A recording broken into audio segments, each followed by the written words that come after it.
The training ward had gone unnaturally quiet long before anyone realized how badly the moment had slipped out of control.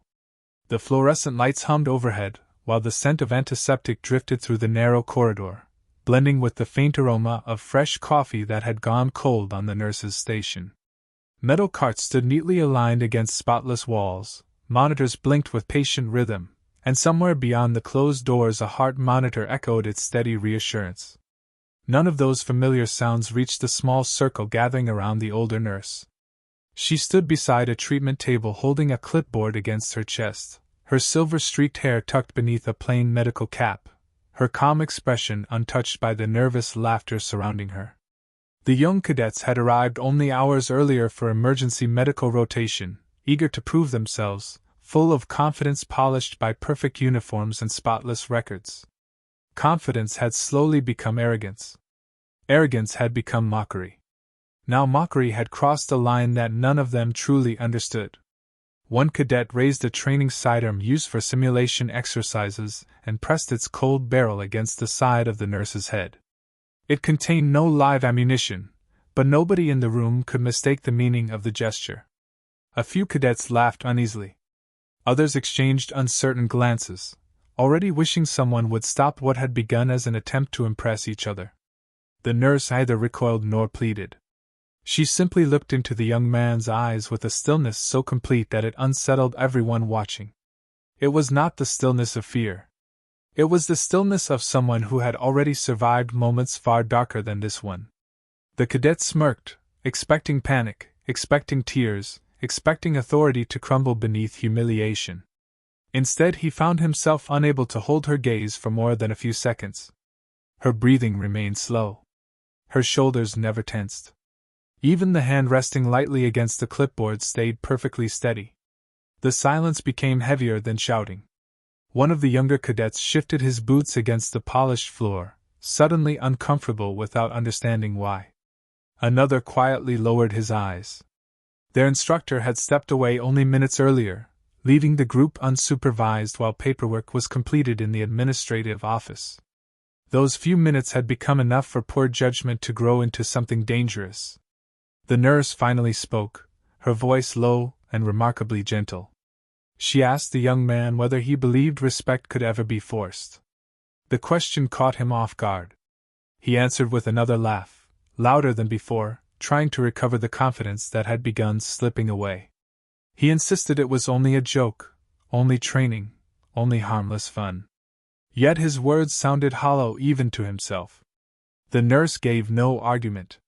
She simply continued observing every face in front of her with quiet attention, memorizing each expression, each nervous twitch, each uncertain heartbeat reflected in widening eyes. Hanging from the pocket of her faded scrub top was a worn bronze challenge coin attached to a simple key ring. Years of handling had smoothed its edges until the engraved emblem was barely visible. None of the cadets recognized it. To them it looked like an old keepsake carried by someone unwilling to throw away sentimental clutter. Beside the coin rested a small penlight scratched from decades of use, its aluminum body scarred by countless impacts. Her left wrist carried a pale scar disappearing beneath her sleeve. Another thin white line crossed two knuckles that had clearly healed many years earlier. There was nothing dramatic about her appearance. She looked exactly like thousands of experienced nurses whose greatest concern was comforting frightened patients and reminding interns to wash their hands properly. Yet something about the way she stood suggested that every doorway, every reflective surface, every possible movement inside the room had already been measured without visible effort. She noticed everything while appearing to notice nothing. A cadet standing near the back suddenly realized she had identified the location of every person without once turning her head. The observation sent a quiet chill through him. The confidence in the room began dissolving beneath questions nobody could answer. The young man holding the training pistol slowly eased his grip, though pride prevented him from lowering it completely. He asked whether she was frightened now.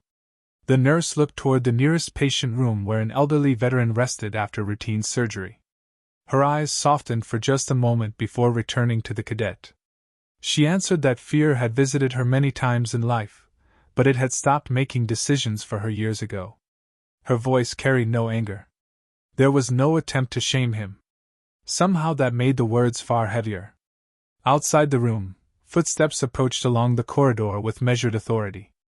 Leather soles struck the polished floor in steady rhythm before stopping just beyond the doorway. The cadets remained unaware until a shadow stretched across the entrance. A senior commander stepped inside carrying a stack of personnel files. His expression was ordinary at first, the expression of a busy officer expecting another routine afternoon. Then he saw the training pistol against the nurse's head. Every trace of color drained from his face. The files slipped from his hands, scattering papers across the floor. His breathing caught in his throat as disbelief replaced composure. He looked not at the cadets but at the woman standing perfectly still among them. For several endless seconds nobody moved. Even the young man holding the pistol found himself frozen beneath the commander's stare. Then the officer removed his cap with unmistakable respect, his voice barely louder than a whisper as he spoke a single name that caused every veteran within earshot to stop where they stood. Chief Harper. The silence that followed carried the weight of a history none of the cadets could yet imagine, and in that single unfinished moment, every certainty they had walked into the ward with began to crumble. The room remained suspended in absolute silence after the commander spoke her name. No one laughed now. The confidence that had filled the cadets only moments earlier dissolved beneath the unmistakable respect in the officer's voice. The young man holding the training pistol felt his fingers weaken until the weapon slipped harmlessly toward the floor. It struck the polished tile with a dull plastic clatter that echoed through the ward far louder than it should have. No one moved to pick it up. Every pair of eyes remained fixed on the quiet nurse whose expression had not changed from the moment the confrontation began. She simply stood with the same composed posture, her clipboard resting lightly against her side, as though the entire incident had been nothing more than another difficult shift in a lifetime filled with harder days. The commander crossed the room without haste but with unmistakable purpose. When he reached her, he offered a respectful nod that none of the cadets had ever seen him give another person. Chief Harper, he said more clearly this time. I never expected to see you here. She answered with a gentle smile. I prefer this place. Wounded pride is easier to treat than wounded bodies. The words were soft, yet every cadet felt them land with uncomfortable precision. The commander turned slowly toward the group. His face carried neither rage nor disappointment. Instead, there was something heavier, a sadness born from knowing that intelligent young people had confused confidence with character. Every one of you, he said quietly, will stand exactly where you are until I finish speaking. Boots snapped together without hesitation. The playful atmosphere had vanished completely. A few cadets could barely lift their eyes from the floor. Others stared at the challenge coin hanging from the nurse's pocket, wondering why the commander seemed to recognize it instantly. One cadet finally gathered enough courage to ask, Sir, who is she? The commander remained silent for several seconds before answering. You're looking at someone who spent years serving this country in places most of you will never read about. Before she ever became a nurse in this hospital, Chief Harper was one of the finest combat medics our special operations community ever trusted with their lives. The word settled over the room like a heavy blanket. Several cadets exchanged confused glances. Combat medic? The older woman before them hardly resembled the image they had imagined. She looked like someone who reminded patients to take their medication on time, not someone who had walked through war.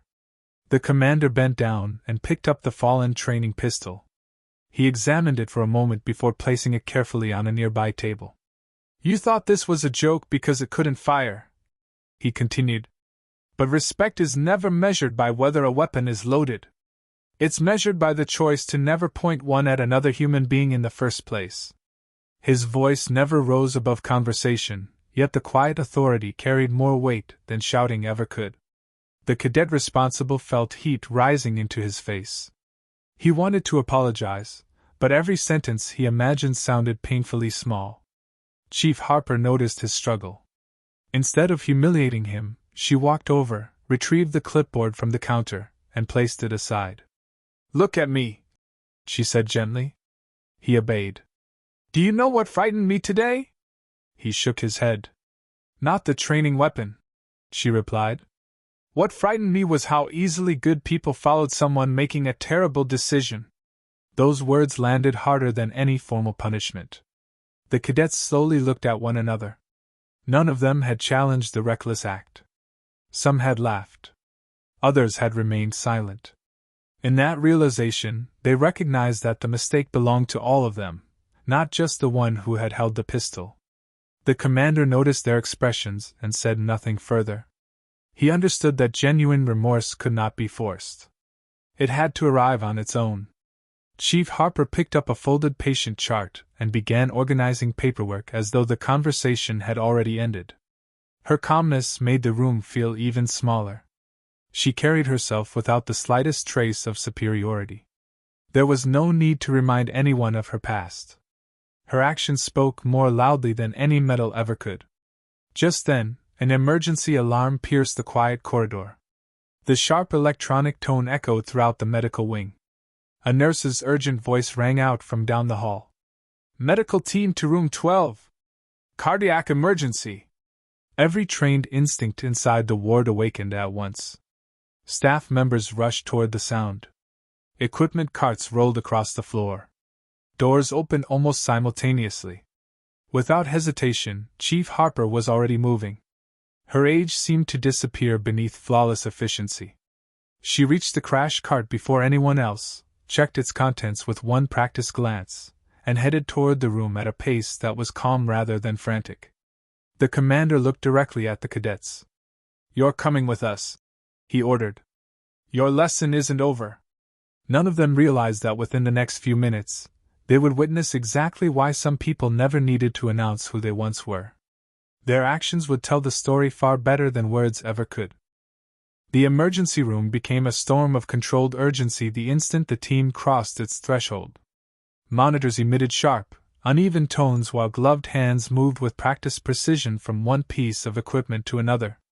A middle-aged veteran lay motionless on the bed, his face drained of color, his breathing shallow enough to disappear between desperate seconds. Doctors called out vital signs. Nurses answered without hesitation.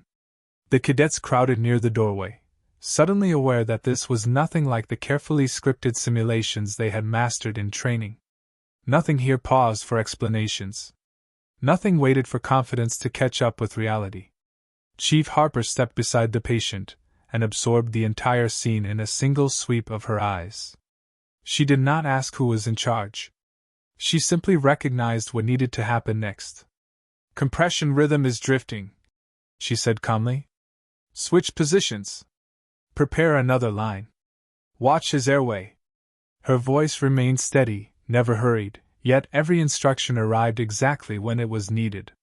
The attending physician nodded almost instinctively, trusting her judgment without question. One by one, the medical staff adjusted their movements until the room flowed with surprising harmony. The cadets watched in stunned silence. The woman they had mocked less than half an hour earlier seemed able to anticipate problems before the machines revealed them. She noticed trembling hands before medication spilled. She corrected an oxygen setting without even looking directly at the monitor. Every decision came from years of experience that could not be taught in classrooms alone. One of the cadets whispered that she moved as though she had already lived this moment 100 times. The commander heard him and quietly answered, "Thousands." The words settled heavily over the room. Sweat gathered beneath the cadets' collars as they realized they were witnessing mastery born not from pride but from countless moments where failure had never been an option. Suddenly the patient's heartbeat weakened again. The monitor released one long warning tone that silenced every conversation. For a brief instant no one spoke. No one moved. The room seemed to hold its breath. Chief Harper stepped closer, placed 2 fingers gently against the patient's neck, then looked directly at the physician. She gave one almost imperceptible nod. Compressions resumed immediately. Medication followed. Seconds stretched into what felt like entire minutes. Then the monitor answered with the strongest rhythm it had produced since the emergency began. Air slowly returned to the room as relieved breaths escaped from every corner. The patient remained unconscious, but his heart had found its rhythm once more. Quiet relief spread across exhausted faces. The commander glanced toward the cadets.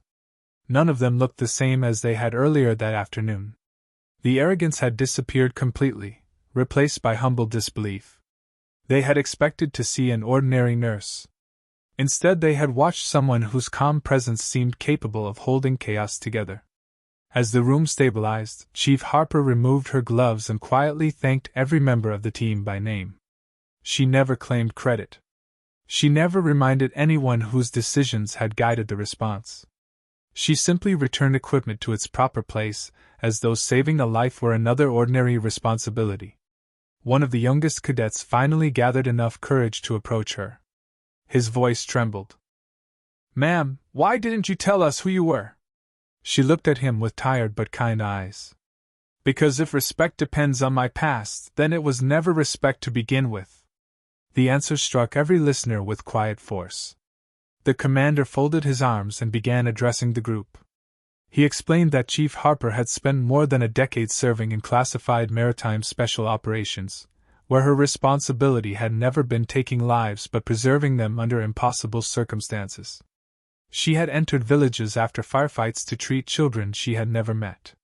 She had carried wounded teammates across terrain where helicopters could not land. She had remained behind during extractions to stabilize civilians while others escaped. Most of those missions would never appear in history books. Their success was measured by the people who came home alive rather than by medals displayed in glass cases. The cadets listened without interruption. Every sentence dismantled another assumption they had carried into the training ward. The commander then opened a thin personnel folder he had retrieved from his office. Inside rested an aging photograph taken years before. It showed a much younger Chief Harper kneeling beside a rescue helicopter, exhausted, covered in dust, one arm supporting an injured service member whose face was almost entirely hidden beneath bandages and emergency equipment. The commander handed the photograph to the cadet who had pointed the training pistol. "Look carefully," he said. The young man studied the image without understanding. Then his eyes widened. Around the injured soldier's neck hung a small silver pendant identical to the one he himself wore every day beneath his uniform. Confused, he reached beneath his collar and slowly pulled it into the light. The commander nodded. "That pendant belonged to your father before he gave it to you." The cadet stared speechlessly between the necklace and the photograph. Chief Harper lowered her eyes, recognizing the image immediately. She had not seen it in years. The commander continued in a quieter voice. "Your father was critically wounded during an operation overseas. Weather prevented immediate evacuation. His survival depended on someone refusing to leave him behind. Chief Harper stayed with him through the night, treating injuries under constant danger until rescue finally arrived the following morning." The room fell completely silent once again. The cadet's hands began trembling. Memories flooded back of childhood stories his father had never fully explained, stories about an unnamed medic who had disappeared before anyone could properly thank her. He looked toward Chief Harper, unable to reconcile the quiet nurse before him with the legendary figure from those forgotten conversations. Tears formed despite every effort to suppress them. He tried to apologize, but no words emerged. Chief Harper gently placed a hand on his shoulder. "Your father spent the next 20 years raising a good son," she said softly. "Don't let one terrible decision convince you that all those years were wasted." Her forgiveness arrived before his apology, and somehow that made it infinitely harder to bear. The commander watched the exchange in respectful silence, knowing that discipline alone could never teach what compassion had accomplished in a single afternoon. Yet even he did not know the deepest truth. Locked inside another sealed file, untouched for decades, was a report containing one final classified detail about that rescue mission, a truth so personal that when it emerged, every person in the room would understand that the day's greatest act of courage had happened long before anyone ever entered the hospital. The following morning arrived with the quiet confidence of sunlight spilling through the hospital's eastern windows, painting long bands of gold across polished floors that had witnessed countless stories of pain, hope, and healing. Yet for the cadets, the building no longer felt like a classroom. It felt like a place where every action carried the weight of character. None of them spoke much as they reported for duty. The usual joking and easy confidence had disappeared, replaced by thoughtful silence and lowered eyes. The commander met them outside the conference room with a sealed folder in his hands. He looked at each of them before placing the file gently on the table. "There is one part of Chief Harper's history," he said, "that remained classified for many years. It has recently been cleared for educational purposes. I believe you should know it." No one interrupted. The pages inside described a rescue mission that had taken place decades earlier after a reconnaissance team became trapped deep inside hostile territory during a violent overnight assault. Weather prevented helicopters from reaching them. Communications failed. Ammunition dwindled. Medical supplies were nearly exhausted. Extraction was officially postponed until dawn, but dawn was far too late for one critically wounded operator whose injuries grew worse by the minute. Against every recommendation, Chief Harper volunteered to remain behind with him, while the rest of the team repositioned to protect a safe extraction route. She spent the entire night treating catastrophic injuries beneath constant danger, refusing every opportunity to abandon the wounded man even when her own escape remained possible. The report concluded with one sentence that silenced the room. Mission success credited not to tactical superiority, but to one medic who believed no life was expendable. The commander quietly closed the folder. "That wounded operator," he said, "was your father." The young cadet felt every breath leave his body. The room blurred around him as memories surfaced. His father's quiet habit of standing during the national anthem with unusual emotion, the old pendant placed around his neck on his 18th birthday, the unfinished stories that always ended with the words, "Someone gave me another chance to come home." He had spent years imagining that unnamed hero as someone larger than life, someone impossible to meet. Instead, she had been the gentle nurse whose dignity he had nearly shattered with a reckless act of arrogance. Tears finally escaped despite every effort to stop them. He crossed the room slowly until he stood before Chief Harper. His shoulders shook as he struggled to find words worthy of the moment. "I don't deserve your forgiveness," he whispered. Chief Harper looked into his eyes with the same calm expression she had carried from the beginning. "Forgiveness is not something people earn after they become perfect," she replied softly. "It is the opportunity to become better than they were yesterday." The sentence settled over the room with quiet power. No lecture could have taught what those few words accomplished.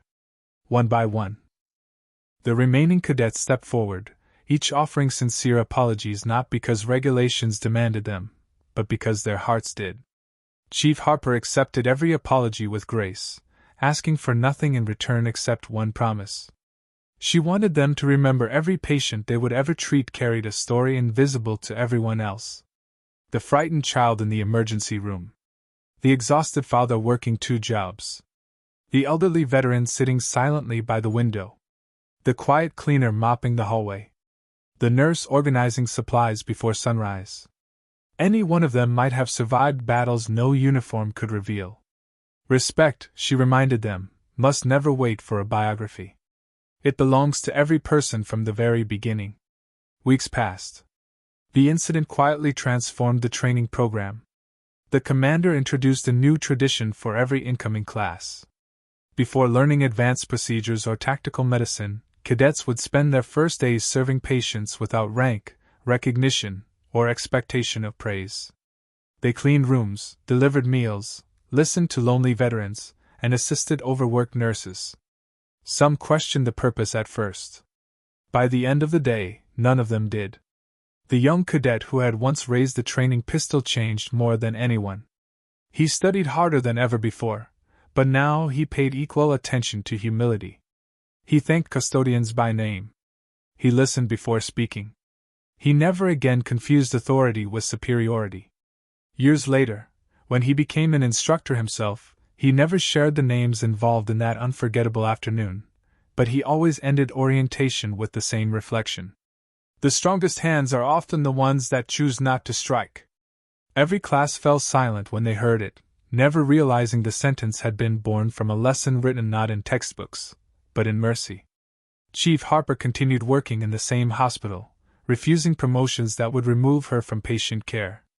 She preferred quiet hallways to public ceremonies, grateful smiles to formal recognition. Her greatest victories had never been medals or commendations.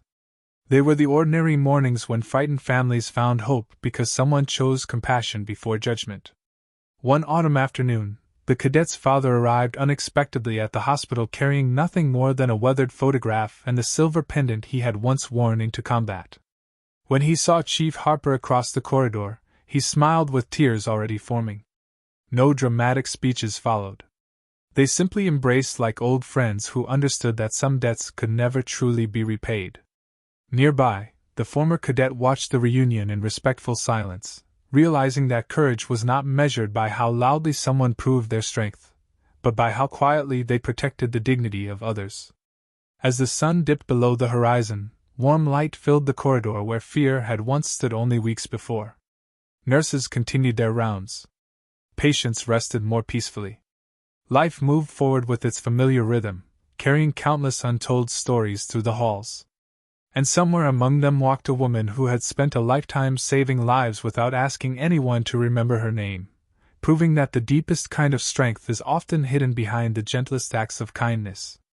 If this story stayed with you, let it be a reminder to meet the next stranger with a little more patience than they seem to deserve, because the greatest battles are often the ones no one else can see.